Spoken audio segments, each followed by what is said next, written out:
Aujourd'hui, ce qui nous concerne pour ce premier chapitre, on va dire, c'est cette notion de devenir la meilleure version de soi-même. Cette idée, déjà, elle est née autour de 2000-2001 par une clinicienne qui s'appelle Laura King, qui a fait de cette idée un exercice pratique pour ses patients.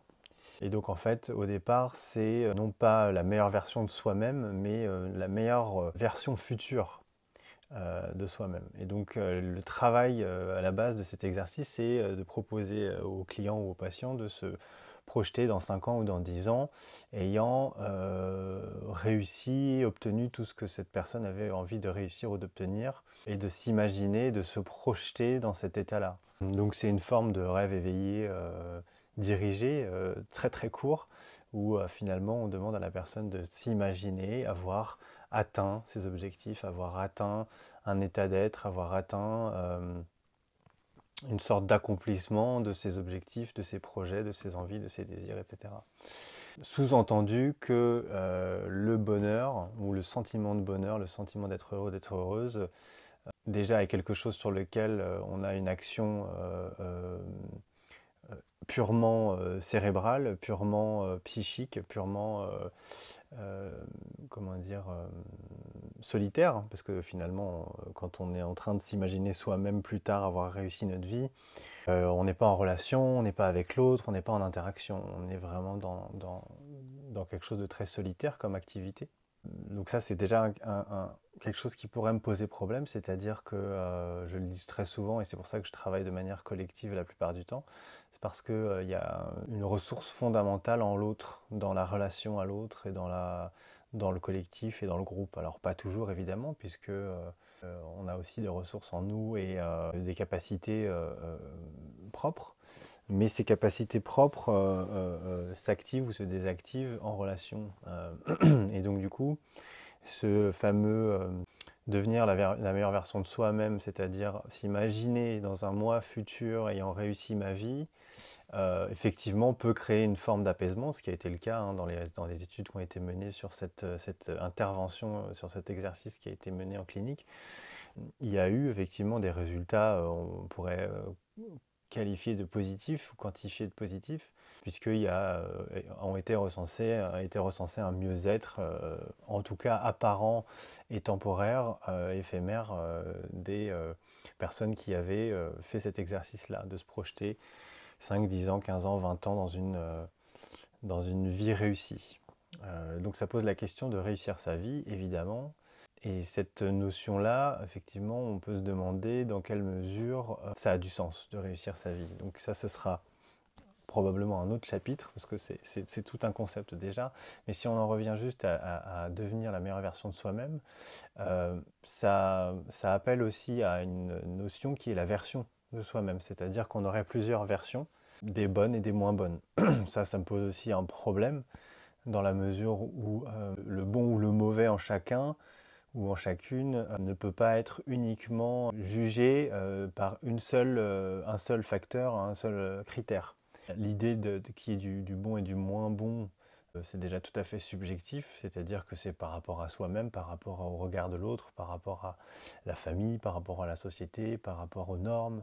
Et donc du coup, ça crée tout de suite des clivages intérieurs, forcément, puisque si on a une bonne version, on a une mauvaise version. Et si on a une mauvaise version, ça veut dire qu'il faut s'en débarrasser. Ou alors ça veut dire qu'il faut la cacher ou qu'il faut la nier parce qu'elle ne serait pas adaptée à la situation ou pas adaptée à ce qu'on veut, c'est-à-dire à ce qu'on se projette de ce qui serait notre meilleure version, ou pas adapté aux attentes de la société ou aux attentes professionnelles, familiales, amoureux, etc., etc. Donc en fait, on est quand même à chaque fois, et c'est marrant, j'ai ma lumière, la lumière du jour qui vient me couper en deux. Donc j'ai probablement une bonne version dans la lumière et une mauvaise version qui se planque dans l'ombre.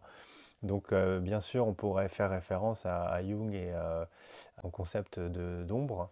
Donc là, vous pouvez aller regarder un petit peu plus en détail comment a été conçu ce principe de l'ombre et de la persona. Donc la persona, c'est ce qu'on voit de l'extérieur, ce qui est mis à l'extérieur, et l'ombre, c'est ce qui est mis dans l'ombre, c'est-à-dire ce qui est caché de l'extérieur. L'ombre, souvent d'ailleurs, il y a une confusion entre ce qui est dans l'ombre et ce qui est négatif ou mauvais chez nous. On a l'impression que ce qui est dans l'ombre, c'est toujours négatif. Alors qu'en fait, ce qui est dans l'ombre, c'est simplement ce qui n'est pas vu, ce qui n'est pas montré, ce qui n'est pas conscientisé aussi. Euh, on peut avoir des très belles parties ou des très belles versions de nous-mêmes dans l'ombre. Et d'ailleurs, ça peut aussi effectivement être un travail en thérapie, c'est-à-dire d'aller aussi explorer certaines versions de nous-mêmes qui ont été planquées depuis un moment.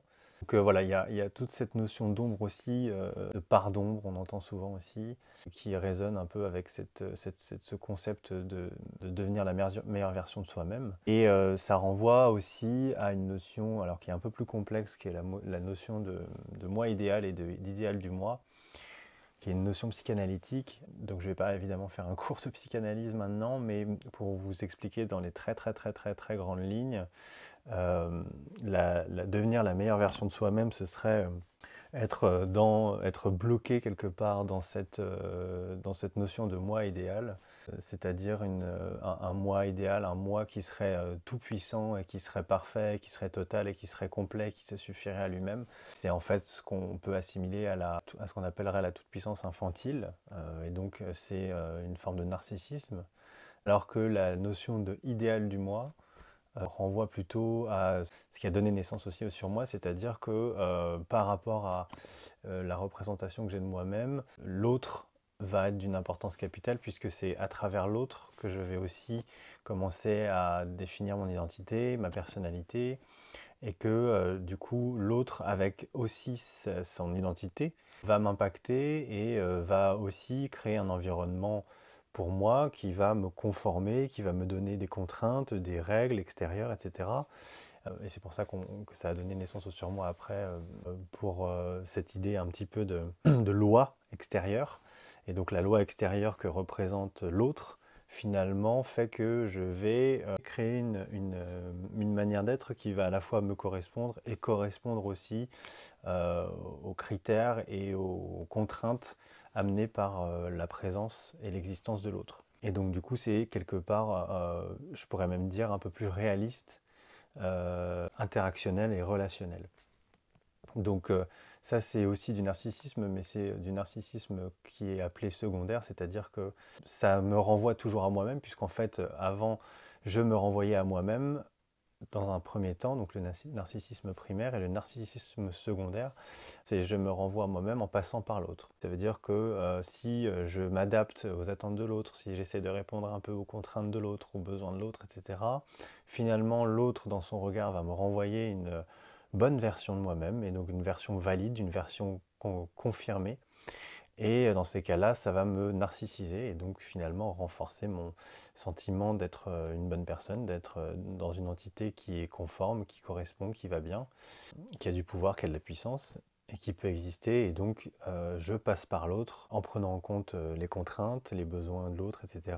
L'autre me renvoie son regard positif, narcissisant, et du coup je me narcissise à travers l'autre. Donc c'est un peu ce qu'on pourrait entendre quand on dit par exemple je m'aime à travers l'autre. On est plutôt dans du narcissisme secondaire.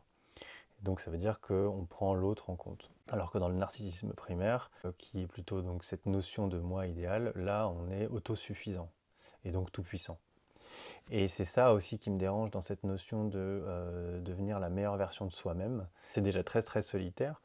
Et en plus de ça, devenir la meilleure version de soi-même, ça peut renvoyer aussi à la notion qu'on le fait pour soi. Donc on est bien dans du développement personnel, on n'est pas dans du développement collectif ou de l'épanouissement collectif. Devenir une meilleure version de soi-même, effectivement, ça renforce la narcissisation et l'individualisme. Alors que ce qui serait intéressant, c'est devenir la meilleure version de soi-même, par exemple, pour soi-même et pour les autres. Que ce ne soit pas juste une question d'image renvoyée à nous-mêmes, que ce ne soit pas juste une question de regard que l'on pose soi-même sur nous-mêmes, ou que l'autre pose sur nous, qui finalement nous continue de nous narcissiser et de nous individualiser. Voilà, ça pose pas mal de questions, ce concept. Alors évidemment que j'imagine que Laura King, quand elle a conçu cet exercice-là en clinique, elle devait très certainement avoir à d'autres exercices, d'autres manières d'intervenir dans sa thérapie, dans son accompagnement. Mais c'est vrai que isoler cette notion de devenir la meilleure version de soi-même, cette espèce de best future version of myself, finalement, ça peut aussi nous renvoyer au fait de ne pas accepter d'être soi-même à l'instant T. Et ça renvoie aussi à une autre notion qui est la théorie paradoxale du changement, où là, en fait, Arnold Beisser, je crois que c'est ça, nous dit très simplement que le changement n'advient que lorsqu'on devient ce qu'on est déjà, et non pas quand on essaie d'être autre chose que ce qu'on est, ou quelqu'un d'autre que qui l'on est actuellement. Il y a quelque chose comme ça du refus finalement d'être soi en essayant d'être la meilleure version de soi-même. C'est ça qui est un peu paradoxal, c'est-à-dire que je ne suis pas satisfaisant actuellement, je ne me satisfais pas actuellement, je ne suis pas comme il faudrait actuellement, et finalement en creux, ça pourrait être assez dévalorisant d'essayer d'être la meilleure version de soi-même parce que ça renforcerait en permanence le fait que je ne suis pas comme il convient d'être pour moi-même ou pour les autres actuellement. Donc ça peut poser quand même pas mal de questions et aussi le fait qu'il y a une forme d'autocritique et d'auto-jugement dans l'idée justement qu'il y a une bonne version et une mauvaise version. Peut-être qu'on devrait imaginer autre chose de cette phrase. Peut-être qu'on pourrait l'ouvrir déjà à l'altérité, c'est-à-dire devenir soi-même, pour soi-même et pour les autres. Et puis aussi comprendre que quand il y a quelque chose qui ne va pas, quand il y a des facettes de nous qui ne nous conviennent pas ou qui ne sont pas adaptées ou qui sont extrêmes, elles racontent quelque chose de nous. Et elles racontent probablement quelque chose de nous qui a besoin d'être exprimé, qui a besoin d'être vu, qui a besoin d'être mis en relation, qui a besoin d'être éprouvé, qui a besoin d'être ressenti. C'est ce en quoi je crois aujourd'hui, c'est que je pense que c'est une des manières les plus humaines et les plus efficaces quelque part de se connaître, de se rencontrer et surtout d'exister. C'est-à-dire qu'on est dans nos bottes et ces bottes-là, peut-être que parfois elles sont un peu trop petites, parfois elles sont un peu pleines de boue, parfois elles sont trop grandes, parfois il en manque une, il manque une chaussure. Voilà. Mais c'est aussi arrêter de se nier, arrêter de vouloir être autre chose en fait, autrement. Voilà.